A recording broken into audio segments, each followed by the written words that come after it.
Welcome to our analysis of a classic 1834 chess game between Alexander McDonnell and Louis-Charles Mahe de la Bourdonnais. Pawn to e4, a standard opening move aiming to control the center. c5, the Sicilian defense, aiming to create an asymmetrical pawn structure and counterattack.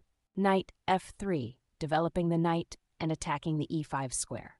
At that time, f4 was considered the best move until Morphy came along and recommended knight f3 or 2d4 as the strongest moves. Knight to c6, defending the e5 square and preparing for d7, d6. d4 white challenges the center. C captures d4, opening the c-file. Knight captures d4, controlling the center. e5, black attacks the knight and gains central space. La Bourdonnais made a move that became the starting point of the Sveshnikov variation, which developed 150 years later. Knight captures c6, white exchanges, doubling black's pawns. Kasparov is not fond of this move, saying in his great predecessors that every schoolboy knows that knight b5 should be played. The reason he gives is that capturing the c6 pawn generates a weakness for white on the d5 square. B captures c6, black captures, accepting the doubled pawns for central control, developing a piece and targeting f7. Knight 6, developing and attacking the e4 pawn. Bishop g5, pinning the knight to the queen. Kasparov thinks this move is feudal, anti-positional, and asks why exchange this bishop.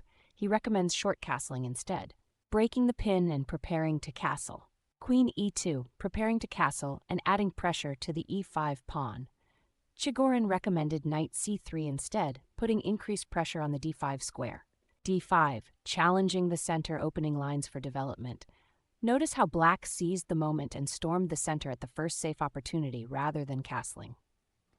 Sometimes attack is the best defense. Bishop captures f6, exchanging bishop for knight, weakening black's kingside, and at the same time giving up a strong piece, which can be considered a mistake. Bishop captures 6, black recaptures, keeping a strong center. Bishop b3, retreating the bishop, keeping control of the diagonal. Black castles, safeguarding the king. White castles, keeping the king safe. a5, black prepares for a queenside expansion, threatening a4, trapping the white bishop on b3. E captures d5, opening the center, challenging black's pawn structure. C captures d5, black recaptures, maintaining a strong center. Rook d1, placing the rook on an open file, adding pressure to the center. d4, advancing the pawn, gaining space, and restricting white's pieces. c4, the intention is to undermine black's pawn structure, creating tension in the center, but this is a blunder. Now black suddenly has a protected and advanced passed pawn on d4. Queen b6, targeting the b2 pawn, putting pressure on white's queenside. Bishop c2, protecting the b2 pawn and preparing to reroute the bishop. Bishop b7, developing the bishop to an active diagonal. If the black queen were to capture the b2 pawn, white would win instantly with bishop capture h7 check, and then white would capture the black queen in the next move. Knight d2, rerouting the knight to a more active square. Rook a e8, centralizing the rook, supporting the e5 pawn. Notice that the greedy queen capturing b2 would give away the momentum black is building, since white could then counter with queen d3, and black would be forced to give back the pawn with e4, which then would simply be captured with the white knight. Knight e4, placing the knight on an active square, eyeing f6. Still, bishop e4 was stronger, putting a halt to black's attack. Bishop d8, preparing to reposition the bishop to a more active square. Bishop e7 may have been even better, taking control of all possible attacking squares of the white knight. c5, advancing the pawn, attacking the black queen, but forcing it to a better square. Queen c6, maintaining pressure on the c-file and attacking the white knight on e4. f3, protecting the white knight on e4, but opening up a vulnerability for white's king. Bishop to e7, targeting the c5 pawn. Rook a to c1, white defends the c5 pawn with obvious tactics in mind if black dares to capture the c5 pawn with a bishop. Pause for a moment to figure out the response. f5, black counters on the king side. An excellent move. Notice that the black bishops are strong and the black pawns break through the center at the cost of an exchange. Queen to c4, checking the king. King h8, moving the king to a safer square, better than offering a queen exchange positionally and tactically, since black would have serious problems after queen b5. Bishop a4 targeting the black queen and rook on e8. Queen to h6, preparing to attack on the king side. Notice the vulnerability that the pawn on f3 created earlier. Now the black queen can aim for the e3 square.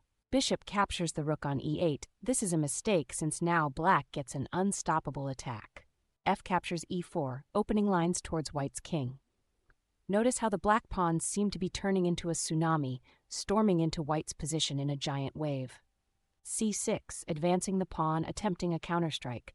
E captures f3. Black captures opening lines and attacking the king. Rook c2. If white had captured the bishop on b7, black would have responded with queen e3 check, and white would be in utter ruin. If king h1, a mate in 5 moves would follow, starting with f captures g2 check.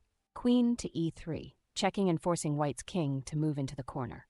King h1, moving the king to safety. Bishop to c8, avoiding capture from the c6 pawn. Bishop to d7, offering a bishop exchange. f2, black pushes the most advanced pawn, magnifying the wave. Rook f1, blocking the pawn. d3, advancing the tsunami into the white shores. Rook c3, now the d3 pawn can't advance if black wants to keep the queen alive. Bishop captures d7, black captures, simplifying and maintaining threats. C captures d7, advancing the white pawn to a dangerous square.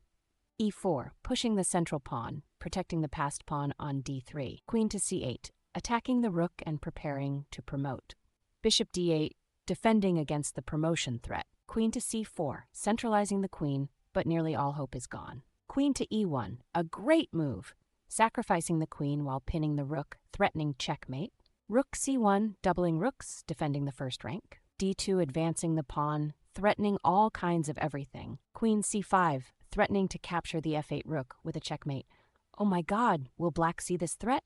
Rook g8, better to avoid the checkmate before moving forward with the crazy tsunami attack. Rook d1, avoiding capture and blocking the d2 pawn. e3, increasing the rumble of the great wave. Queen c3, white has no defense but doesn't surrender. Queen captures d1, black sacrifices the queen, knowing that nothing can stop the tsunami. Rook captures d1, hoping against any possible hope. e2, black advances the central pawn, creating an unstoppable wall of 3 pawns on the second rank. There is no way out for white, so he resigns. Yakov Neistat writes about this game in his book The Uncrowned Champions. The combinations of Bourdonnais were based on a sounder positional foundations. These were the first steps of the strategy that was to be brilliantly demonstrated in the late 1850s by Paul Morphy. Thanks for watching. Please subscribe for more chess videos coming slowly in the near future.